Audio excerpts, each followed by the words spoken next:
Hi everybody. Thanks for joining. I'm Finley. I'm an aerospace engineer, and I'm part of Safe Landing. We're a global community of aviation workers and enthusiasts. We're really interested in the future sustainability of our industry and what we can do as workers um, to accelerate the transition of our industry, to reduce its climate impact and improve its long-term sustainability. So really excited today to have Jayant here from the ICCT. Rather than introduce you, Jayant, I'll let you introduce yourself, and it'd be good just a bit about you and also about your organization. Uh, thank you for having me, Finlay, and thank you for all those joining today. My name is Jayant Mukhopadhaya. I'm with the International Council on Clean Transportation, or ICCT for short.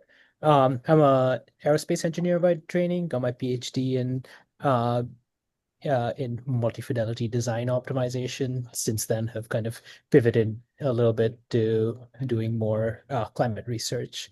And I'm here to talk about one of the recent reports that we wrote, and hopefully, uh, I'm hoping for this to be quite interactive. So I do encourage any and all questions.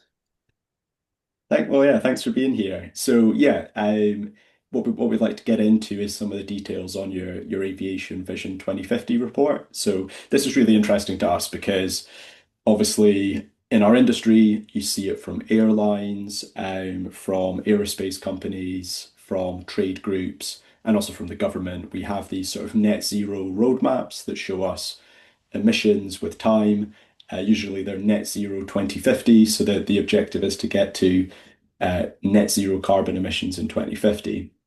Um, and you've done your own version of this. It's interesting because you're a non-profit organization. You don't really have some of the bias that just a company doing this would have. And it's really interesting, I think, the scientific approach you've taken.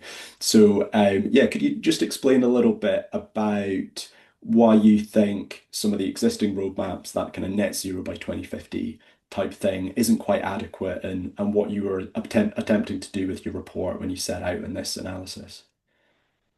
Yeah, thanks for the question, Finlay. So yes, you're right. There was quite a few net zero reports that came out, particularly immediately in the aftermath of COVID.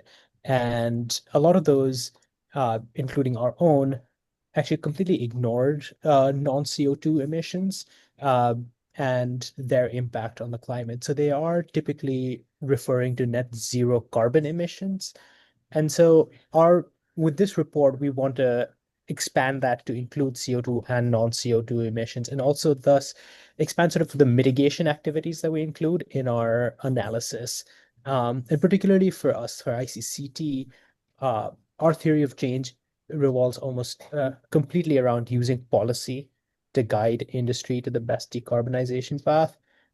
You mentioned we're an NGO, that's correct, and that gives us this sort of independence uh, to be able to suggest things that aren't necessarily the most popular with industry, but also is science backed and is targeted at policymakers to really have the weight of the government behind these decarbonization plans. Um, the model itself allows us to uh, explore different mitigation measures, what their uptake could look like, and which ones are sort of the most promising.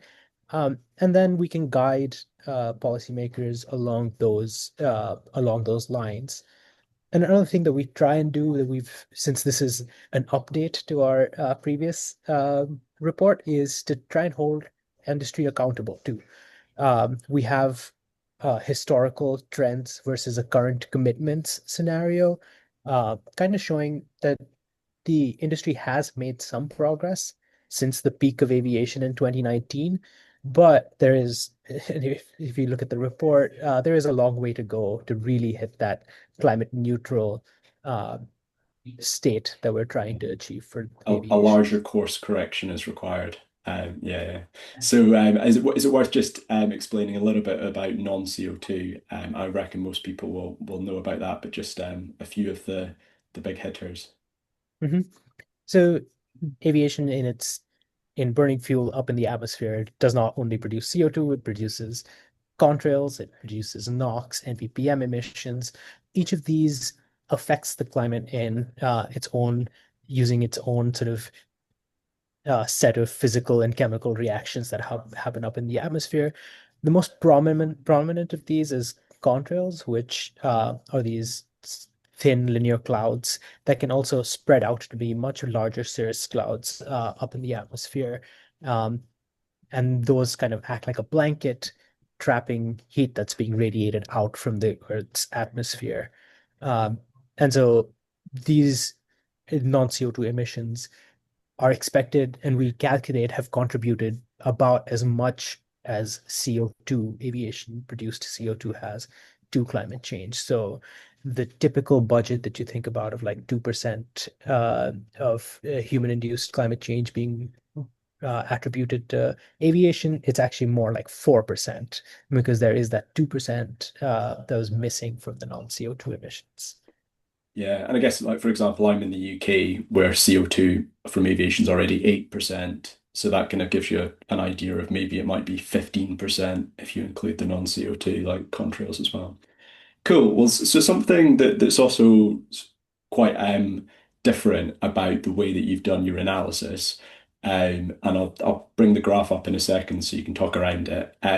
But rather than show a kind of plot that on the y-axis there's carbon and and on the x-axis is time, you've actually got like temperature increase, global warming caused by aviation. Do you want to kind of talk us through why you've gone through that approach? And yeah, your reason for sort of moving to that way of measuring things.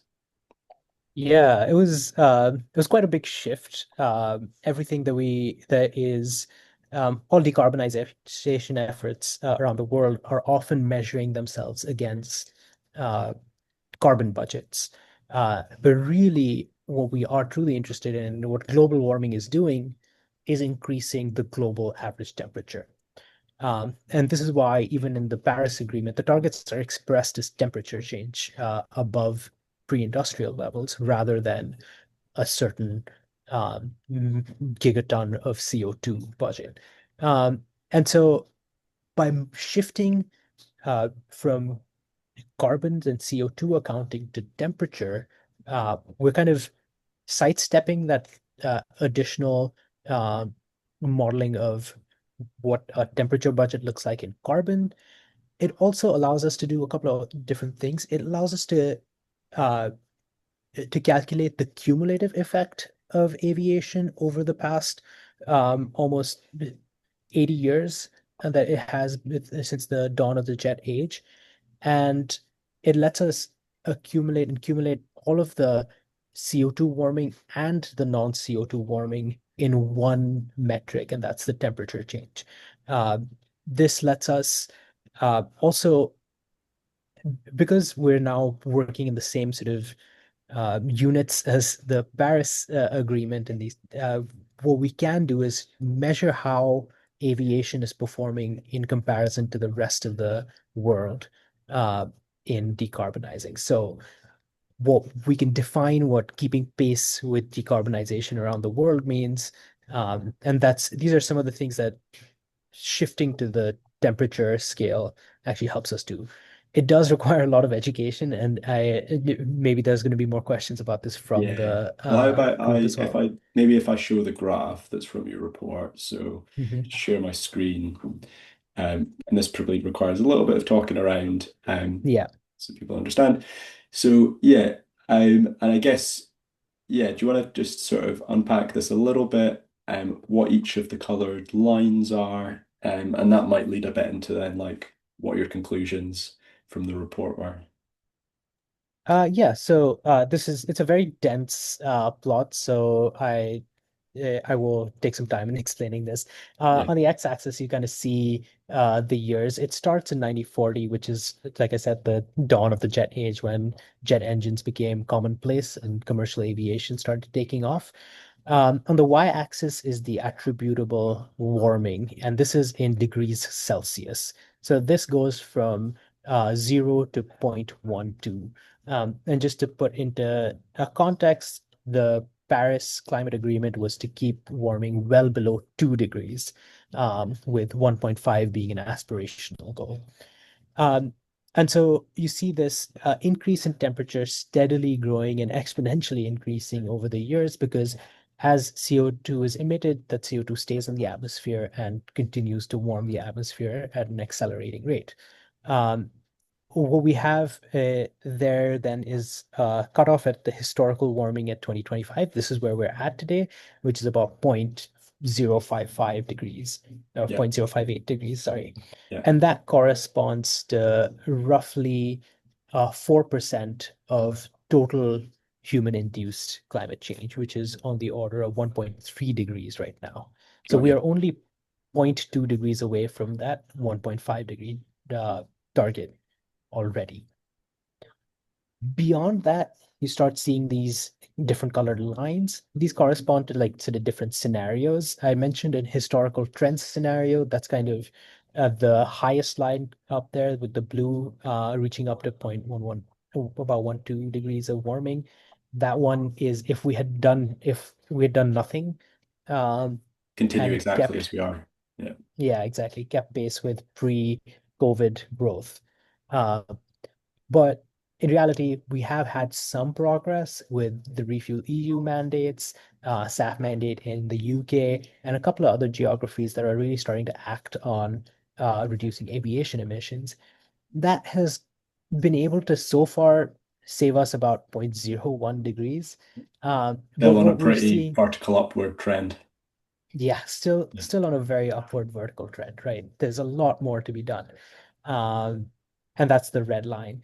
And then the three lines below that are really are mitigation scenarios. One, the yellow being one that where we focus primarily on CO2, not uh, doing any additional work on non-CO2 emissions. One is SLCP forward, that's short-lived climate pollutants. It's another word for non-CO2s. There's a lot of acronyms here. Yeah. Um, And but GHG as well, to clarify, is greenhouse oh gas, yes. which is mostly CO2. Yeah. Precisely. So there's one that focuses on greenhouse gases, one that focuses on non-CO2 or short-lived climate pollutants, and then one that combines both, and that's the full breakthrough scenario. Um, and really what you see is to properly stabilize the contrail, sorry, the impact that aviation has, it's not enough to work on just greenhouse gases. It's not even enough to work on just non-CO2, because while the SLCP forward scenario has a lower warming in 2050, you can kind of see that graph is on an upward trend after that. And so we really need to be acting on that CO2 emissions as well to really stabilize and bring climate neutrality to aviation. Well, so yeah, so basically, I think summary is the red is the current direction we're on.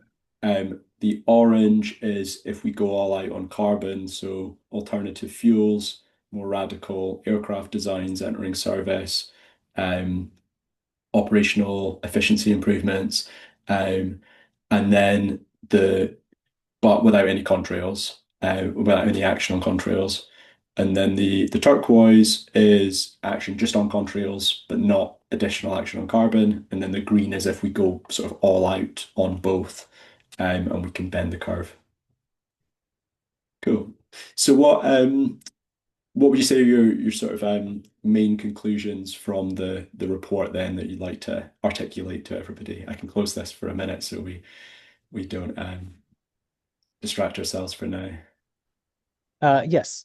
So I think the biggest thing I just mentioned was just action on CO2 is not a sufficient condition. It is still necessary, but it's not a sufficient condition to align aviation with the Paris Agreement. And also working on just non-CO2 emissions is also not sufficient. While be we will get some quick wins with contrail management and things like that. Unless we're actually reducing CO2 emissions as well, the accumulated CO2 will continue to warm the planet, kind of nullifying any gains that we make through action on non-CO2. And then the last one, the last big conclusion that we found through our temperature modeling is actually contrails, action on contrails is truly a no regrets mitigation pathway. Often there is talk about there being a fuel burn penalty, but our modeling kind of shows that even in the worst case scenario, or we are still better off working on contrail impact rather than not. Absolutely. We can get into a little bit more in stats on that in a second, but just I think one question this raises, and I saw a few people kind of raise this in comments when we initially shared the report on social media. At the moment, aviation basically doesn't take that much accountability for its impact in these roadmaps. It doesn't include the contrails. We don't have any policies in place to enforce contrail avoidance. There's only some sort of limited trials and tests taking place. So if the industry tomorrow said, you know what, this conclusion is completely correct, we should go all out to mitigate contrails, and we do, does that sort of is that sort of somehow letting aviation off the hook a bit because it's sort of distracting from continual carbon emission? Does it sort of give us an excuse to keep on emitting more CO2 for longer? Or actually, because we're now taking accountability for a greater total impact, even if we reduce contrails as quickly as possible, we're actually going to have to go faster on the carbon because we're like, how would you explain that question? Yeah. Um, Adding non-CO2 to the budget to accounting for aviation emissions obviously means there is more to do. You can't just be working on CO2. You must also be working on non-CO2. But the good news is that a large chunk of those newly accounted emissions are addressable through relatively uncomplicated operational changes. So accounting for a bigger chunk, but also that bigger chunk is a little bit easier. It does still require technology development, but that is expected to be faster to implement than sort of replacing jet fuel with SAF or creating aircraft that run on hydrogen or electricity. So yes, it does technically sort of give us a little bit of more time, but it also gives us more mitigation measures to work on because it does not make the problem of CO2 go away. It does add to the complication with non-CO2. And one point is we have to be realistic about the path that we're on now, right? Through that current commitment scenario, you can see that yes, there has been progress on SAF, but it's not enough. And the progress that we have made on SAF is constantly being challenged with the excuse that we won't have the SAF available to meet the blending targets of Refuel EU in the future, for example. But that we have to be realistic about where we are with those targets and that those targets are still not enough. We need more than what we are doing already to And I align suppose with the other Paris. point as well is if we sort of sit on our hands and do nothing around contrails, then in the short term, that warming will just increase, and we'll sort of kill any chance of being able to. So it's just like if we want to give ourselves any chance of being able to stay at a low level of global warming that we've contributed to, we need to take rapid action on contrails. If we leave it sitting, it almost won't. It will still matter, but it will almost mean it's impossible to not deliver a low level as well. So that urgent action is important as well, I guess. Um, so yeah, just the in your I won't bring this up, but in your report, there's a table that shows a kind of priority list of different mitigation levers that we can go about to maximize reduction in warming from aviation. And there's sort of four big hitters, if you will, that will you say will deliver the biggest impact. So I think it's contrail avoidance first. The next is alternative jet fuels or sustainable aviation fuel. Then, interestingly, the next one is hydrotreating, like current fossil jet fuel, making that cleaner. And then fourth, operational efficiency. So then you said that that accounts for like 90% of the avoidable warming, just those four measures. Um, we were quite interested as a group in hydrotreating, something we've looked at before because it seems to be because we're just treating, we're not trying to find all this feedstock for alternative fuels, but we're literally looking to make the existing supply a little bit cleaner by taking out some of the impurities. Um, and we're really interested in it because it could also improve worker health, because there's less particulates from burning a cleaner fuel for aviation workers. Are you able to just explain a little bit, if people have never heard of that before, kind of what it is and why you think that it's something that we could deploy quite quickly? Yeah, this was actually a bit of a surprise for us as well. I think it comes out from the effect that hydrotreating has on the engine emissions. Like you mentioned, it reduces some of the particulate emissions, which are essentially what seed contrails. And if we can reduce those particulate emissions, we can reduce the contrail impact, and that actually also, and then the climate benefits kind of outweigh some of the additional GHG emissions from the hydrotreating because realistically, hydrotreating is used widely in the refinery industry, but the hydrogen that's used to treat the fuel is typically gray hydrogen. And that has a life cycle emission of its own. And so if you account for that, it does make the hydrotreated jet fuel higher carbon emissions, have higher GHG emissions. Um, but the benefit, particularly if you also account for contrails, actually nets out to be a good thing. Cool. And I suppose just the other thing about that when we've looked at it is when you look at like, because you can replace grey hydrogen with green hydrogen that you produced using renewables. We don't have that much of it, and it's important that we prioritize that for where it makes most sense. But probably where it does make most sense is to displace existing fossil produced hydrogen. So it's also quite a sensible use of early green hydrogen that could then help us scale up some initially that could be then used in greater quantities when we come to need to make alternative fuels in greater quantities as well, right? Yeah. Yeah, exactly. So you're nodding in agreement, so Like you the best ways to know. use green hydrogen. So Yeah. a question, just going back to the contrails then, a question that comes up often or is often put back by industry, and it's something, when you talk about contrails, it can be a bit complicated. People haven't heard of it before, and you start explaining it and talking about radiative forcing and this kind of thing. Um, Often it is mentioned that the modeling, the measurement uncertainty is such that we should really delay mitigation because in order to avoid a contrail, you need to increase or decrease altitude. You'll burn a little bit of fuel doing that. That will contribute a little bit to global warming. So, and because there's uncertainty on the exact benefit of the warming reduction, we need to just like err with caution and not do anything until we've somehow sort of progressed our understanding a bit more. Are you confident that, if that fuel burn increase would be worth it? You sort of said that you think it's a no regrets solution. You're able to just like explain some of the thinking behind that and why you've come to that conclusion.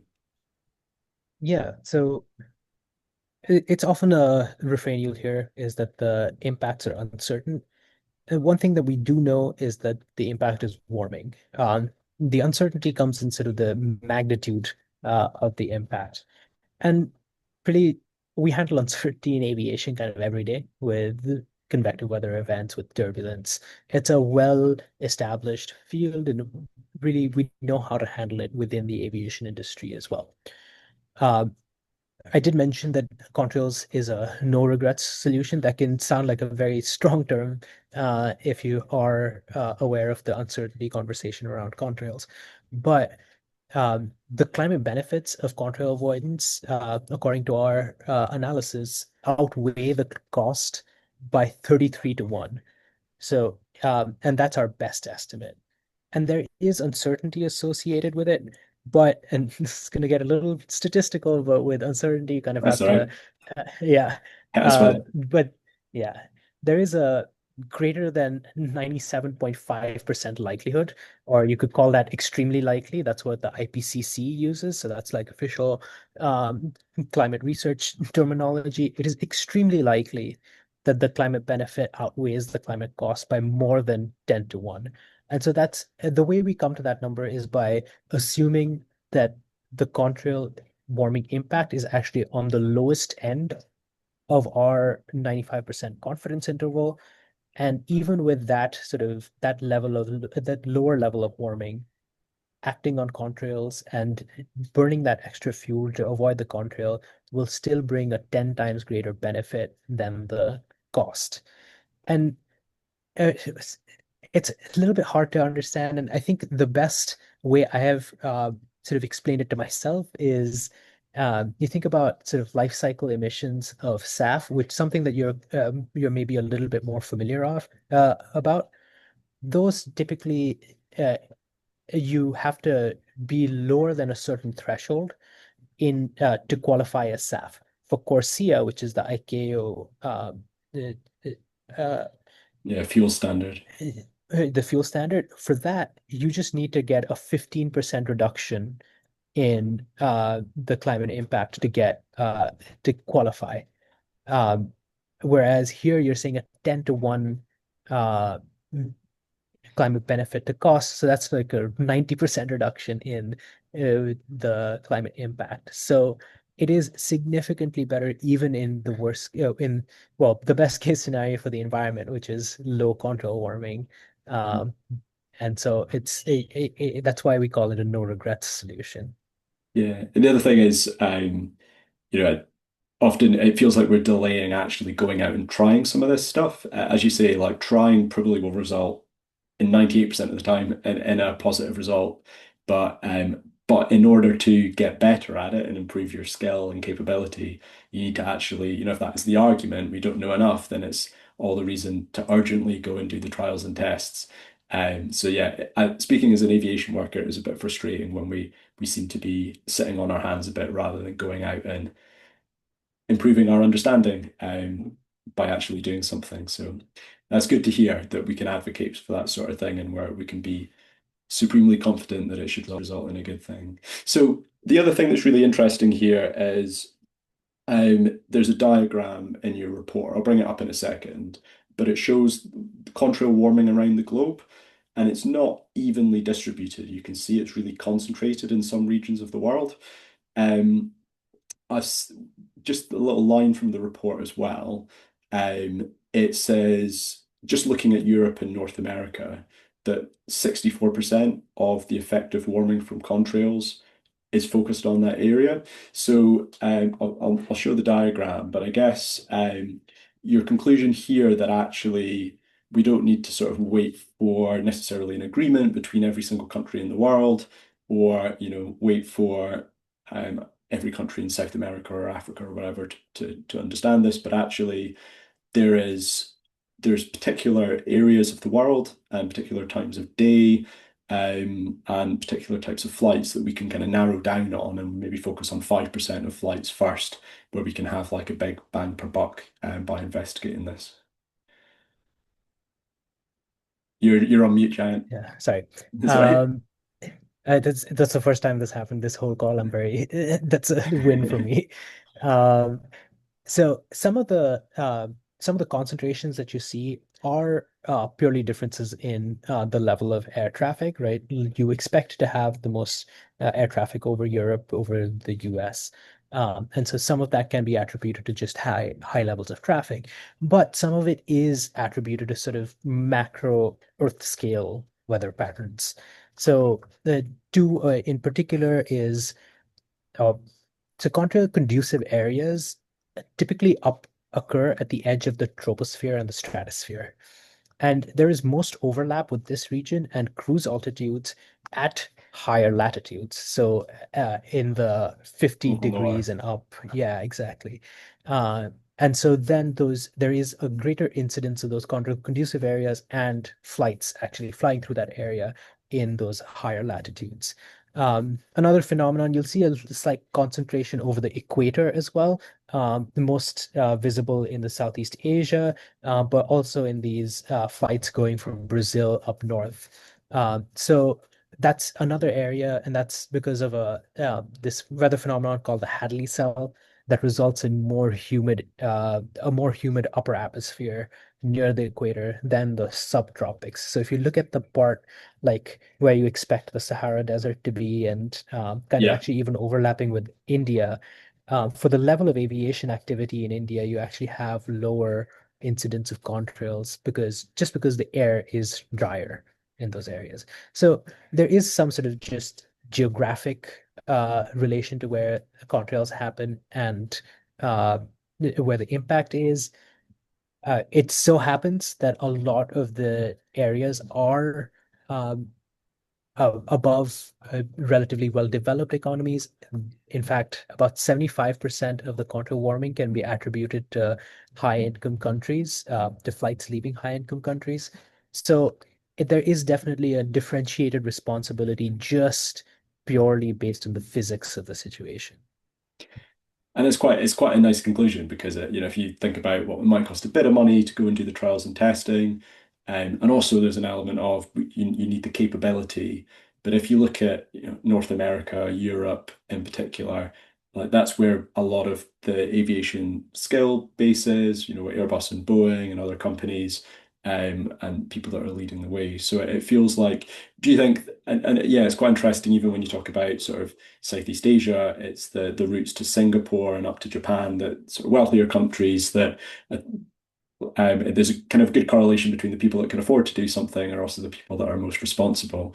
So do you think there's a case for sort of more international leadership between a small group of countries to actually say, you know what, we are going to take responsibility for this and move faster to do something about it? You're on mute again. I got complacent. Yeah. There's definitely a case to be made for that.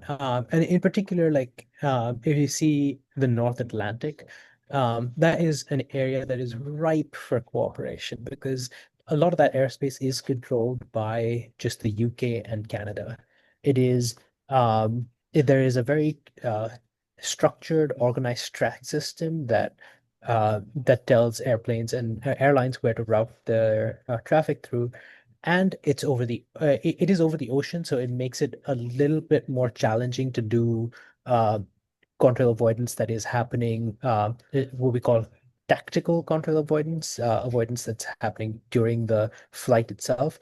But if you plan routes beforehand, ANSPs know where the airplanes are going to be, and those areas can be, and the contrail conducive areas can be avoided in that pre-tactical stage. It really opens up this really great sort of testing ground for contrail management, and particularly with a cooperation between the UK and Canada, I think a lot is possible. And just on that, like, how would you propose that countries would set a target then? Like, would you say sort of X reduction by 2035, X by 2040? What would be your suggestion if you talk to a policymaker?